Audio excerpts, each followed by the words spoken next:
I was not at all prepared for this episode.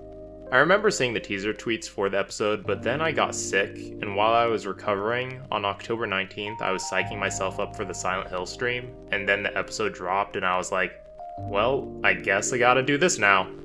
But I can't complain that much. It did come out like the day after my other Hell of a Boss video hit 1,000 views, so I'm just going to assume it's the team behind the show congratulating me on hitting that milestone.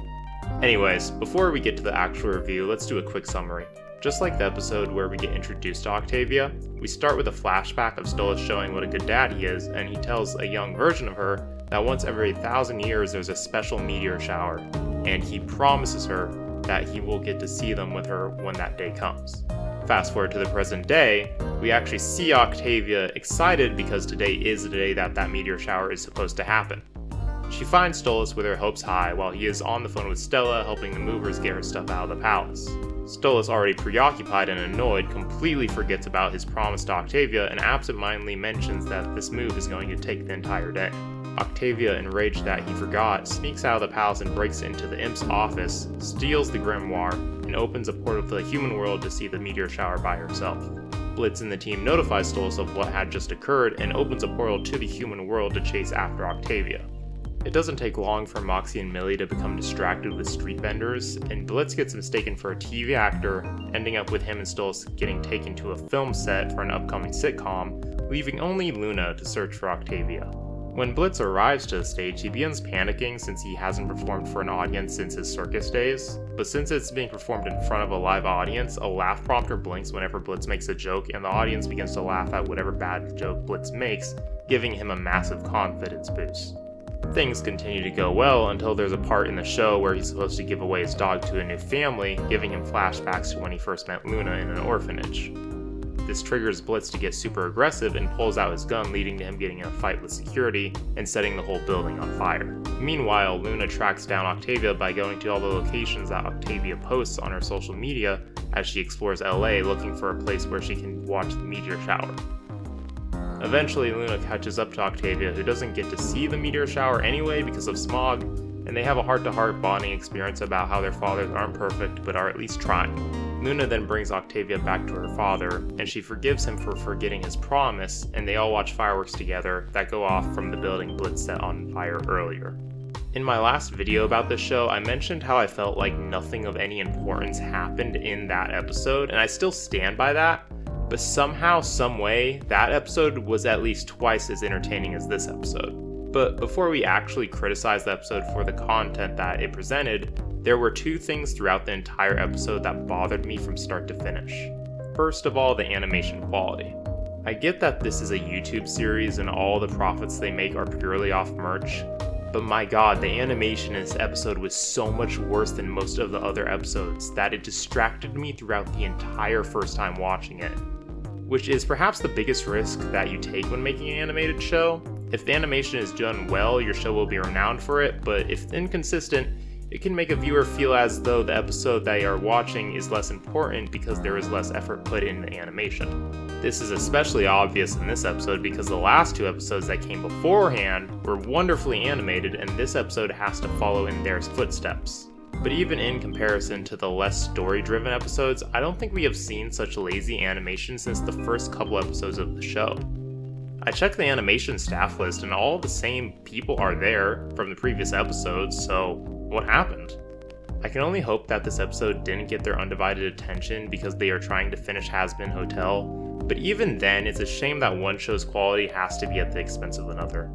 Now, I'll get back to the second flaw that distracted me that I think just about everyone else has noticed, but let's actually go over what this episode has to offer. This episode is obviously an Octavia episode, which is nice to see, and it was even nicer to see her happy at the beginning, showing that despite her episode debut and her design, she's not constantly going to be irritable and hating her dad. Oh. Yeah, the Hell of a Boss writers really couldn't think of anything new for this character, could they? In the episode where she's introduced, she's moody and having daddy issues. And what do we get in her return for the series technically a full season later? Moody and daddy issues. Octavia plays the exact same role as she did in her debut episode. The entire dynamic of the episode is centered around her doing something with her dad, Her dad does something wrong, she becomes moody, and at the end of the episode she forgives him, and they're happy father and daughter once again. I can't help but feel that the creative team's nuanced writing for characters all went into Stolas and Blitz. At the moment, Octavia has done nothing in the show other than being the catalyst for the plot of the episode, reducing her more to a plot device than an actual character. It's not a stretch to say that Octavia at this point is just as deep a character as Stella is, and just like Stella, has so much potential that is being wasted. Luna also gets a bit of a spotlight with Blitz finally calling her out for her attitude, which was a great moment and strengthened the character dynamics between the two. Other than that, Luna gets one other standout moment where she's the one to tell Octavia that she should be grateful that her dad cares about her so much, but that doesn't mean that he's always going to be perfect. This is a big moment for Luna since this entire series her sole purpose has just been emotionally abusing Blitz, and I think that the writers are progressively making her a better and better character as the show continues. Moxie and Millie were barely in this episode, but had the most in-character side quest with Moxie having that naive heart of gold mixed with an appreciation of the arts, giving him and Millie something to do that wasn't only pretty funny for the brief period that we got to see it, but highlighted one of Moxie's character traits in an enjoyable way. I will say though that once again Millie was sidelined, and this would have been a great chance to have the roles switch and make it her interest that preoccupied her and Moxie. Millie in general has gotten some of the least love of any character in the show, and even having little side stories like this one focus on Moxie instead of her is a missed opportunity. And at last we have the ship bait. Stolas was just as Stolas as ever in this episode. He didn't really do or say anything that we haven't seen him do or say before, except for his very first scene of the episode. Throughout this entire show, we have seen Stolas dote and obsess over Octavia anytime she is in his presence, but this time for the first time we see Stolas caring more about arguing on the phone with Stella than listening to his daughter. This is either character development from the last episode, meaning that since his fight with Stella, he has become more spiteful and hateful towards Stella, which is supported by Octavia asking why he hates Stella more than he loves her. Why does he hate her more than he loves me? Or this is one of the worst instances of out-of-character writing in the show. Hate Stella more than love Octavia? Are you serious? Literally every time all three of them have been in a room together, Stolas has given Octavia his complete, undivided attention regardless of what Stella says or does. So seeing Stolas blow off his daughter when the first time she's actually trying to get his attention is extremely jarring and not in character for him at all. So for the sake of the integrity of the writers and this character, I hope that Stolas' newfound hatred for Stella, since their argument was purposely made to outweigh his love for Octavia, which, although that is character development, I don't think that anyone wanted him to develop in that way, so I'm kind of left with mixed feelings for Stolas. Lastly, we have Blitz. Blitz in this episode has a surprising amount of good moments despite the episode not revolving around him. We get to see him attempt to discipline Luna, we get to see him struggle with light PTSD from the circus, we see him have a flashback to the day he adopted Luna, and we get to see how heroic he can be when it comes to saving Luna, even if it is fueled by paranoia, delusion, and violence. I really like how Blitz didn't steal everyone's attention during the episode, but still gave him good moments to make it feel like he had something to do while showcasing his best traits being simultaneously on display with his less than desirable ones. So overall, the characters were a mixed bag. The highlights being Blitz and Luna, the lowlights being Stolas and Octavia, with Millie and Moxie being left in the odd position of good but could have easily been better. As for the episode itself outside the characters, the plot is alright, but there's not really much to say other than it having echoes of the second episode, so that just leaves the comedy. This episode's comedy is pretty dry, most of it stemming from making fun of LA, which although I think is pretty funny, people who have never been to LA or have no knowledge of its culture probably find it less endearing. This could have been avoided by simply putting the setting in a city in hell. You have a whole world that's nearly unexplored that the show is primarily set in, where the writers can be as creative as they want and they limit themselves creatively by setting the episode in a real-life destination? Why? Literally every single joke that was made about LA they could have done in a made-up city that not only would have been more visually enticing, but would have fleshed out the world more. There was also this joke about Blitz being mistaken for a fictional celebrity named Brendan Ragers, which for those who don't know, Blitz's voice actor is a YouTuber named Brandon Rogers. I don't mind real-life references to the cast, but a little bit more subtlety would have gone a long way. Just replacing 2 letters in his full name doesn't really seem all that clever and is just a little forced. The only jokes that actually made me chuckle, besides Moxie and Millie's situation, was Blitz calling out a child actress for doing coke, and the over-the-top hero pose Blitz does while an explosion goes off in the background. So overall, like I said, the episode is pretty dry, really leaving Blitz's flashback and Luna's conversation with Octavia being the only moments worth remembering. Now, with all of that out of the way, let's dig into the main event, the elephant in the room, the second flaw I mentioned earlier, the problem with this episode that not even the most loyal Hell of a Boss fan can defend. This episode's place in the continuity of the show. 2 episodes ago, we left on a cliffhanger only to lead into a filler flashback episode to then be led into this.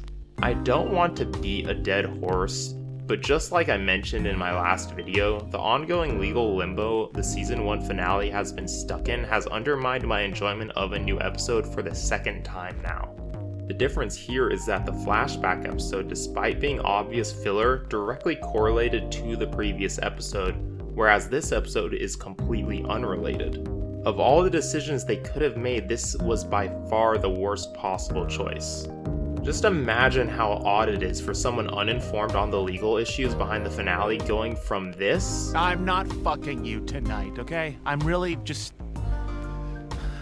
not in the mood, Stolas. —to this— What's between you and I? Just a comfortable lie. —to this. Now hurry up and wow them so we can get back to finding Via. Break a leg, darling!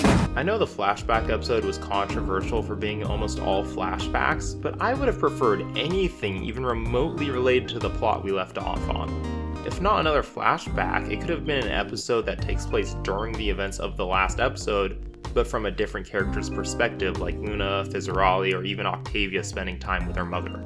But if they really were so desperate to launch this episode, the least they could have done is have a scene at the beginning where Blitz is reminiscing about better times, and then this episode starts. I mentioned in the last video I made on the flashback episode about how that episode was purposely made to be filler to stall for the legal issues to be over. This is not at all the case for this episode. Back in December of 2021, Hell of a Boss got a trailer showcasing early development of the content that would be released across 2022.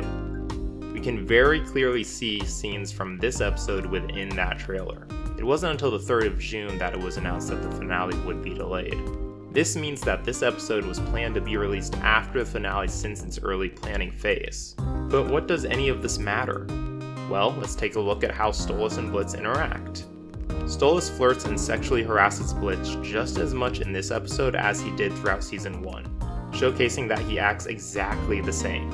If the writers were planning on him acting like this since before the Season 1 finale was planned to come out, this episode is essentially spoiling that Stolas and Blitz were going to make up in the finale and go back to acting the way they did before. So then what was the point of their falling out then?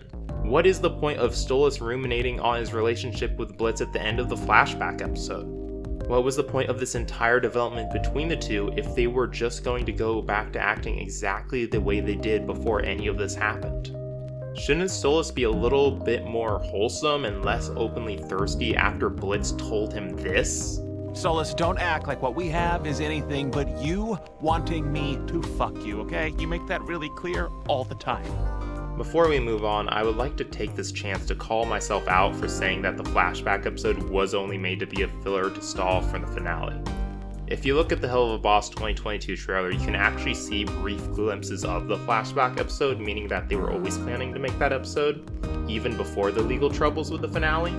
But in my defense, those glimpses are so brief that they had plenty of time to change the episode however they wanted, and maybe originally the entire episode wasn't supposed to be a flashback, and it was only going to be a small segment of the episode.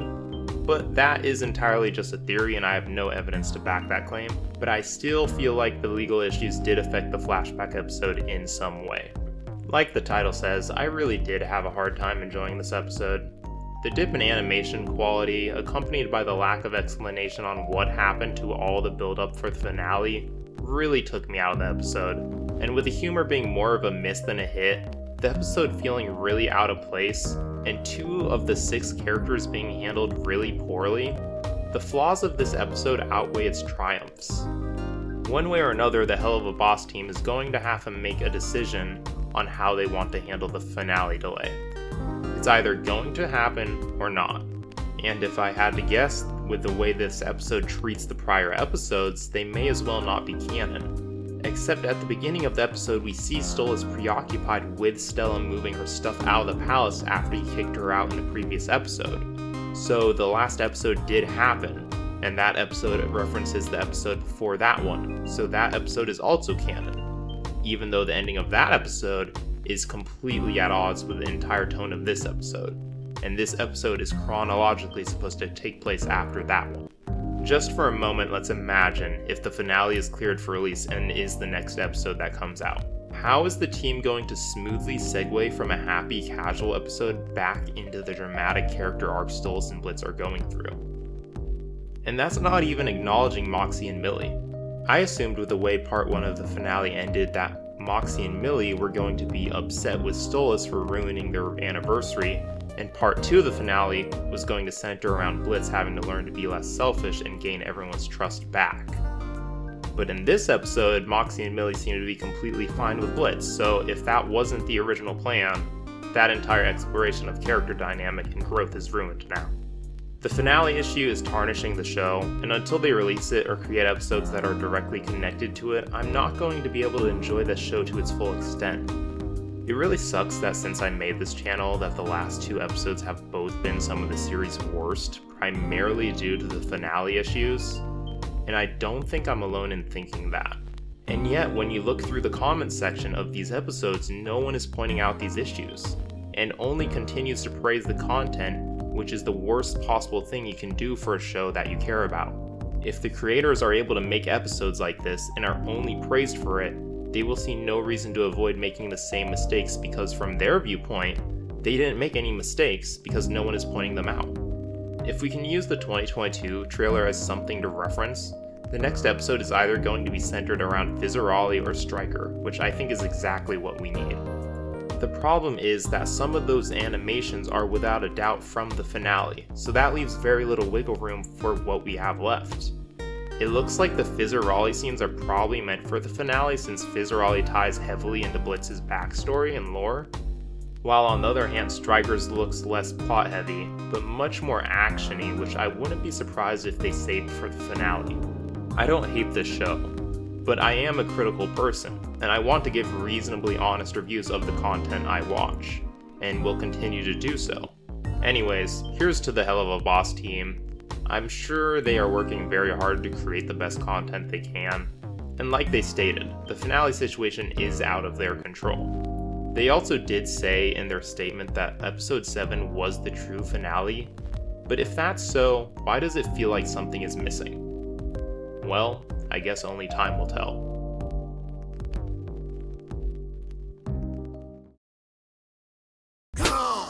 Really? These artists put their heart and soul into their work. I can't just give it back like it's worthless. It probably is. Damn!